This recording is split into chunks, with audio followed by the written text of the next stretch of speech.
Hello everyone, কেমন আছো সবাই? আশা করি ভালো আছো, সুস্থ আছো।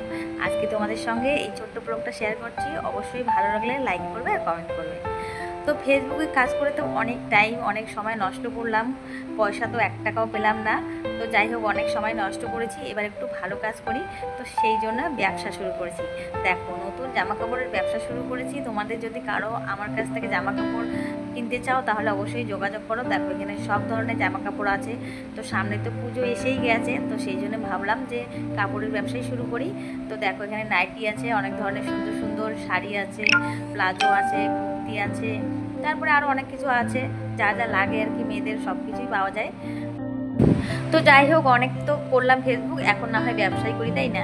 তো দেখো, এখানে একটা শাড়ি আছে, আর শাড়িটা খুবই সুন্দর। তোমরা একটু দেখে বলো শাড়িটা আমাকে কেমন লাগতেছে। ভাবছি এই শাড়িটা আমি রেখে দেবো, আর শাড়ির কালারটাও সুন্দর, আর শাড়ির কাপড়টাও খুব সুন্দর। তো এখানে দেখো অনেকজন আছে শাড়ি জামা কাপড় দেখার জন্য। তো বন্ধুরা, তোমাদের সঙ্গে একটু মজা করলাম। আমার শাড়ির ব্যবসা না, মানে জামা কাপড়ের ব্যবসাটা আমার না, তো আর একজন নিয়ে এসেছে, আমরা এখানে কিনবো, সেই জন্য দেখছি। তো কেমন লাগলো অবশ্যই কিন্তু কমেন্ট করে জানাবে।